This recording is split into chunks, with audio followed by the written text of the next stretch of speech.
নমস্কাৰ সকলোকে মই ইন্নিটি মিনি ব্লগলৈ স্বাগতম জনাইছোঁ। আচলতে 2025 বৰ্ষটি আমি কেনেদৰে গ'ল সকলোৱে ইতিমধ্যে জানোৱেই। অসমৰ খুব সম্পদবোৰ আমি হেৰুৱালোঁ। 2026 বৰ্ষটি যেন সকলো কাৰণে শুভ হওক, ভগৱানে সকলোকে মংগল কৰক তাৰে কামনা কৰিছোঁ। আচলতে আমি আজি উপস্থিত আছোঁ ষ্টুডিঅ'ত। মোৰ বিহু দুটামান বজাব লাগে বুলি মাতিলে, কবি শংকৰদাই মাতিলে, চট চাবন্দা আছে, তপন তাঁতিদা আছে, মই উপস্থিত আছোঁ ষ্টুডিঅ'ত। এতিয়া গান দুটামান বজাম আৰু তাৰপৰা জানুৱাৰী খুব ধুনীয়াকৈ আমি পালন কৰিম মজাকৈ। একদম মানে ধুনীয়া ধুনীয়া গান আছিলে 4-5টামান বজাবলৈ সময় পোৱা নাছিলোঁ।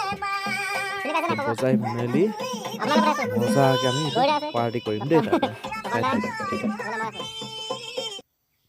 এই আহি আছোঁ, ৰাতি প্ৰায় 9:30মান হ'ল।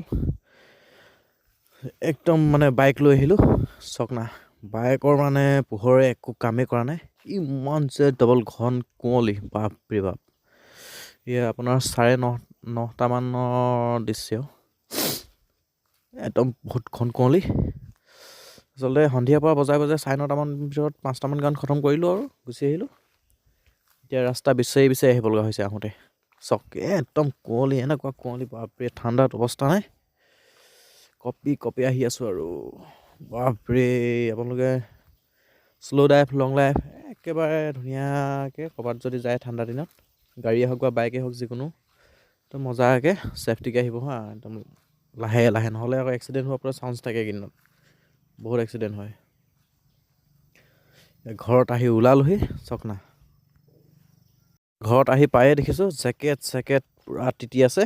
বাপৰে বাপ, খতম। এনেকুৱা ডবল ঠাণ্ডা, একদম নাক বুক বন্ধ হৈ আহিছে, একদম তিতি আহিছে গোটেই পোচক, একদম তিতি মেলি অৱস্থা হাত অকৰা হৈ আহিছে।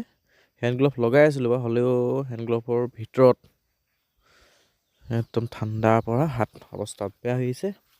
এনেকুৱাই কষ্ট কৰি কিছুমান কাম কৰি থাকিব লগা হয়, উপায় নাই। একদম বহুত ঠাণ্ডা। এতিয়া যাম অলপ পাৰ্টি চাৰ্টি কৰিম, তাৰপৰা আৰু ঘৰত আহিম আৰু এই ঘৰৰ ওচৰতে আজি